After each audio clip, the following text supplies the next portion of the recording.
আরজিকর তীব্রকণ্ঠে উচ্চস্বর justice for RG Kar তীব্রকণ্ঠে উচ্চস্বর জাস্টিস ফর আরজিকর। আপনারা জানেন যে আমরা একটা নাটকের দল, আপনারা জানেন, আপনারা দেখেন, বিশেষ করে আমার ছোট ভাইরা তো সবাই জানি যে আমরা প্রত্যেকদিন রাত্রে যখন নাটক করেই এখানে ফিরে যে যার বাড়ি যাই। তো আজ আমরা আপনাদের সামনে একটি ছোট্ট নাটিকা প্রদর্শন করব। আমি আপনাদের একটু সার্কেলটা আমরা করছি যে আমরা আমাদের মিছিলটাকে এগিয়ে নিয়ে যাই সামনে।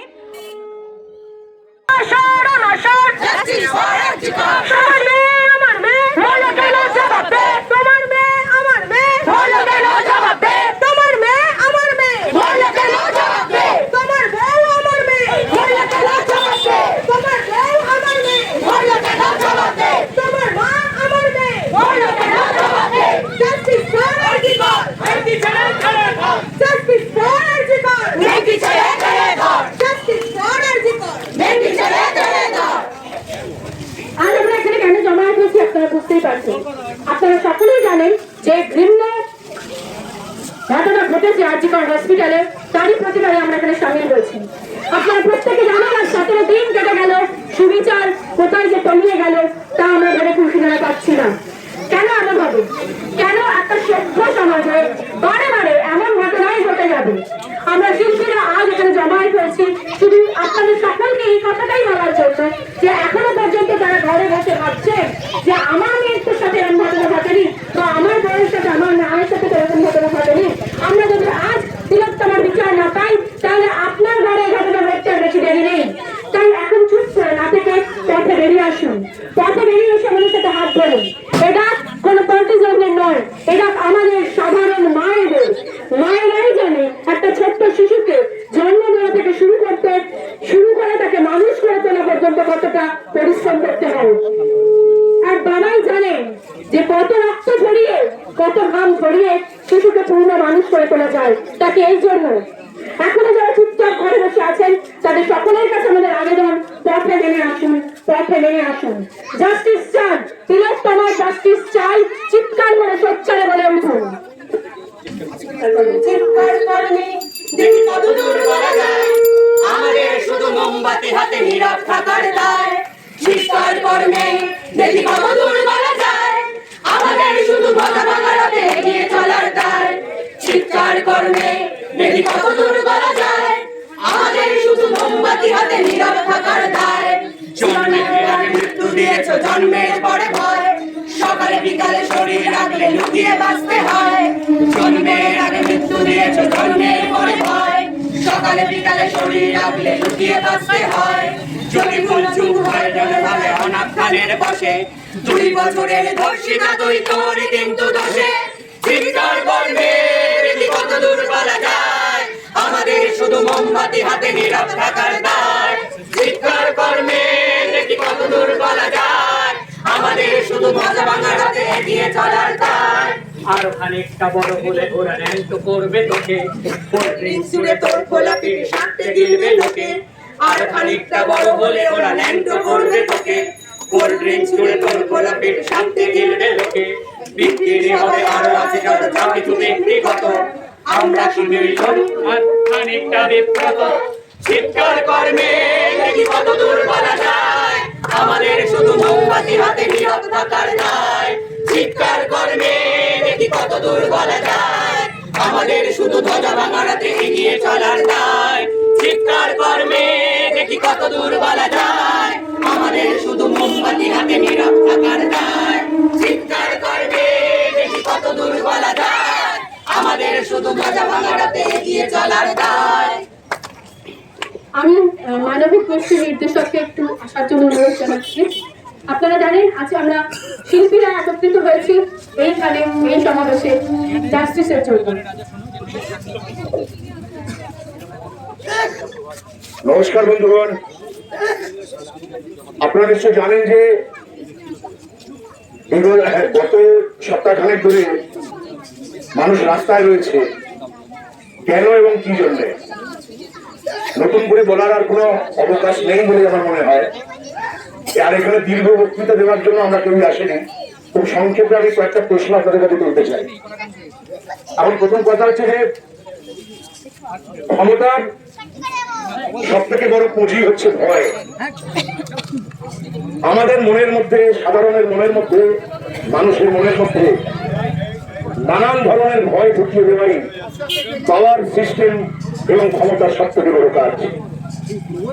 সেই ক্ষমতাই মানুষের মনের মধ্যে ভয় ঢোকায় যে ক্ষমতা স্বৈরতান্ত্রিক ফ্যাসিস্ট।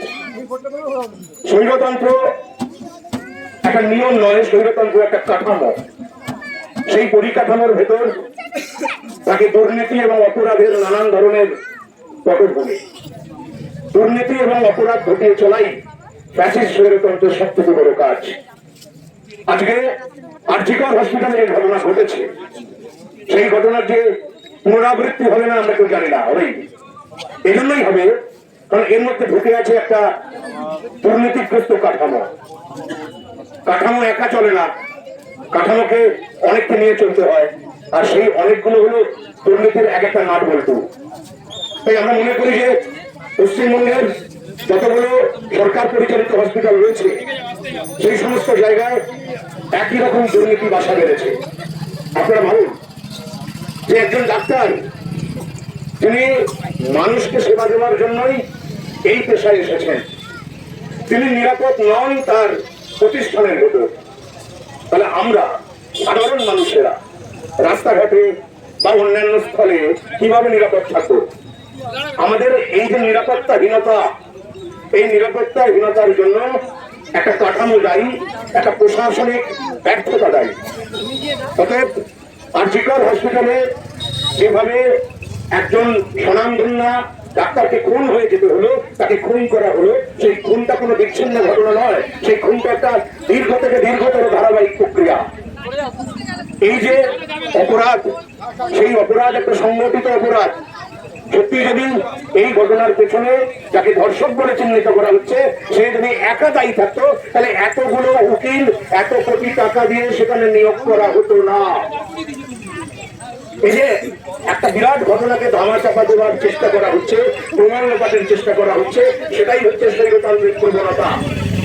তাই বন্ধুগণ, আমাদের এখন সবথেকে বড় কর্তব্য হচ্ছে কোন রাজনৈতিক পতাকার তলায় নয়, কোন রাজনৈতিক রং বিচার করে নয়, আমরা কিন্তু আমাদের বিবেকের তাড়নায়, আমরা কিন্তু আমাদের মানবতার তাড়নায়, আমরা কিন্তু আমাদের সামাজিক দায়বদ্ধতার তাড়নায় আজ পথে নেমেছি।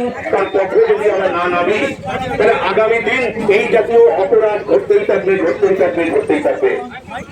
আমরা যদি আজকে পথে না নামি, আমরা যদি সংকীর্ণ স্বার্থবৃত্তির দ্বারা পরিচালিত হয়ে নিজেদের স্বার্থের সীমাবদ্ধতার মধ্যে রিলেটে ঘুমিয়ে থাকি, তাহলে বন্ধুগণ পাশ ফিরে জেগে থেকে ঘুমলে কিন্তু ঘুমানোর স্বাদ উপলব্ধ করা যায়, কিন্তু ঘুমানো যায় না। তাই আমরা যদি মনে করি যে আমি নিরাপদে আছি, আমি তো মিছিলে হাঁটছি না, আমার ঘরের মেয়েটা নিরাপদে আছে, তাকে তো আমি মিছিলে বার করছি না, এটা মহান বড় একটা ভুল হয়ে যাবে বন্ধুগণ। আমাদের রাস্তায় থাকতে হবে, পথে থাকতে হবে, পথের দাবি নিয়ে, রাস্তার দাবি নিয়ে আমাদের জাস্টিস, আমাদের ইনসাফ, আমাদের ন্যায় ছিনিয়ে নিতে হবে বন্ধুগণ। ন্যায় বা অধিকার ছিনিয়ে নিতে হয়। পৃথিবীর ইতিহাসে আজ পর্যন্ত যতগুলো গণ আন্দোলন হয়েছে, যতগুলো রাষ্ট্র বিরোধী আন্দোলন হয়েছে, যতগুলো সাম্রাজ্যবাদ বিরোধী আন্দোলন হয়েছে, প্রত্যেকটি আন্দোলন এটাই প্রমাণ করছে যে জন আন্দোলনের মধ্যে দিয়ে, বৃহত্তর মানুষের জাগরণের মধ্যে দিয়ে সমস্ত রকমের মৌলিক অধিকার, সমস্ত রকমের সামাজিক অধিকার, সমস্ত রকমের রাজনৈতিক অর্থনৈতিক অধিকারকে ছিনিয়ে আনতে হয়। আমরা কিন্তু অধিকার ছিনিয়ে নেওয়ার জন্য এই আন্দোলন নেমেছি বন্ধুগণ। শুধুমাত্র এই অপরাধের জাস্টিসের জন্য আমরা পথে নামে নেই, আগামী দিন যাতে এই জাতীয় অপরাধের পুনরাবৃত্তি না হয় তার জন্য আজকে আমরা পথে নেমেছি। এখনো যারা পথে নামেননি, যারা মনে করছেন এরা দুদিনের জন্য আন্দোলন করছে, ওরা একটু অবসর বিনোদন করছে, আপনারা ভুল করছেন বন্ধুগণ। আমরা গোটা দেশবাসীর জন্য পথে নেমেছি, সমস্ত রাজ্যবাসীর জন্য পথে নেমেছি। আজকে পশ্চিমবঙ্গে যে ঘটনা ঘটেছে তাতে করে আমাদের দেশের মুখ পুড়েছে পৃথিবীর ইতিহাসে।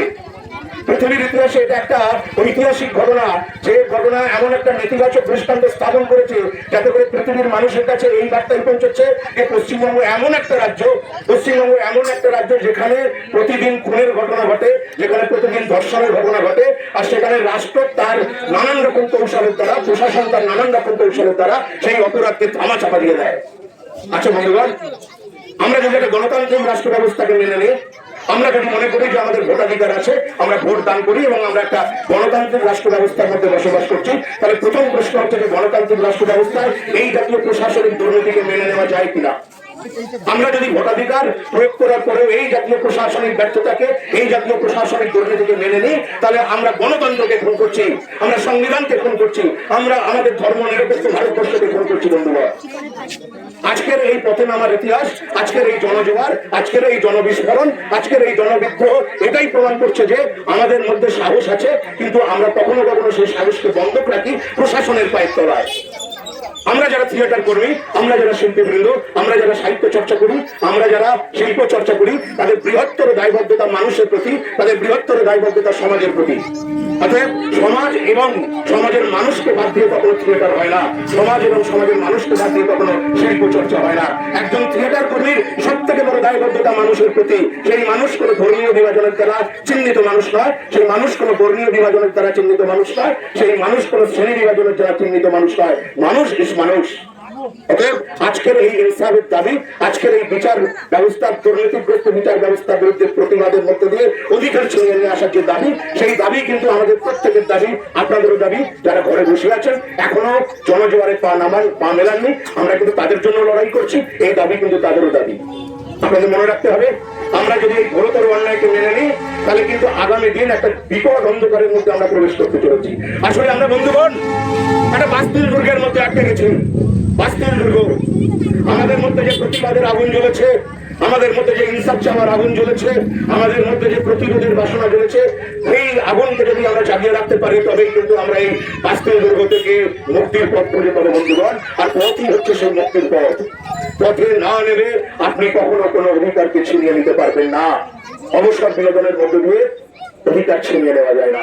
তাই বন্ধুগণ, আপনাদের কাছে আমাদের আন্তরিক অভিবাদন, আপনাদের কাছে আমাদের আন্তরিক অনুরোধ, যারা পথে নেমে লড়াই করছেন, তারা শুধুমাত্র একটা বিচারের জন্য লড়াই করছেন না, তারা লড়াই করছেন একটা দুর্নীতিগ্রস্ত পরিকাঠামোকে পরিবর্তনের জন্য। এই পরিবর্তন মানবিক পথে এবং সামাজিক সুস্থ সচেতনতার মধ্যে দিয়ে আমাদের গড়ে তুলতে হবে বন্ধুগণ। তাই আর বেশি বিস্তারিত কথা বলবো না, আপনারা শুধু একটা কথাই মাথায় রাখবেন, আজকে যদি আমরা পথে না নেমে এই আন্দোলনকে সাধারণ মানুষের মধ্যে ছড়িয়ে দিতে না পারি, তাহলে বৃহত্তর অন্যায়ের আমরা জন্ম দেবো, আর সেই অন্যায়ের জন্য কিন্তু আমরাই দায়ী থাকবো বন্ধুগণ। তাই শেষ করার আগে একটি ছোট্ট কবিতা উদ্ধৃতি দিয়ে শেষ করি। মহাবিদ্রোহীর অনুক্রান্ত আমি সেই দিন হব শান্ত, যবে উৎপীড়িতের ক্রন্দন রোল আকাশে বাতাসে ধনিবে না, অত্যাচারীর খড়গ কৃপান ভীমরণ ভূমে রণিবে না। বিদ্রোহীর অনুক্রান্ত আমি সেই দিন হব শান্ত। বিদ্রোহের পথে হাঁটুন, প্রতিবাদের পথে হাঁটুন, সংকীর্ণ স্বার্থ বুদ্ধি থেকে বেরিয়ে আসুন বন্ধুগণ। তবেই কিন্তু আমরা ফ্যাসিস্ট পরিকাঠামোকে ধ্বংস করতে পারবো। ফ্যাসিস্ট পরিকাঠামোকে ধ্বংস করা আমার মানবিক দায়িত্ব, আমার থিয়েটারি দায়িত্ব, আমার শৈল্পিক দায়িত্ব, আমার সামাজিক দায়িত্ব। ধন্যবাদ বন্ধুগণ। আমরা আমাদের গান গাই, ওরা চায় না, ওরা চায় না। আমরা আমাদের গান গাই, ওরা চায় না, ওরা চায় না। শিল্পী সংগ্রামী বল রোশন, শিল্পী সংগ্রামী বল রোশন, শিল্পী সংগ্রামী বল রোশন। ওরা আমাদের গান গাইতে দেয় না, ওরা আমাদের গান গাইতে দেয় না।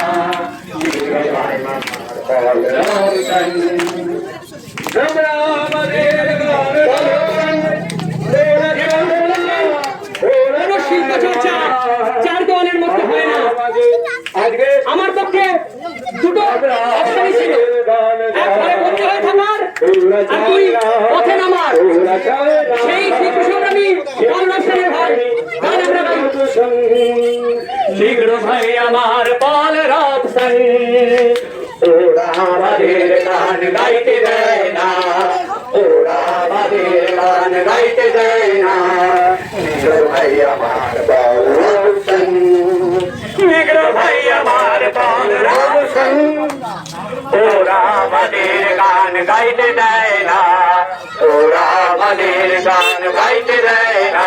ওরা ভয় পেয়েছে রোশন, ওরা ভয় পেয়েছে রোশন, আমাদের রক্ত কণ্ঠে ভয় পেয়েছে, আমাদের রক্ত চোখে ভয় পেয়েছে, আমাদের মুচকাওয়াজে ভয় পেয়েছে রোশন।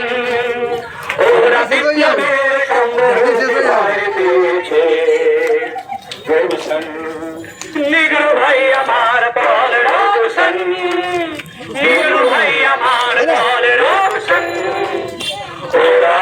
আমাদের গান গাইতে দেয় না, ওরা আমাদের গান গাইতে দেয় না। নিগ্রো ভাই আমার বড় রোশন, ওরা ভয় পেয়েছে জীবনে, ওরা ভয় পেয়েছে মরণে, ওরা ভয় পেয়েছে পৃথিবীতে, ওরা ভয় পেয়েছে দুঃস্বপ্নে, ওরা ভয় পেয়েছে জীবনে, ওরা ভয় পেয়েছে মরণে, ওরা ভয়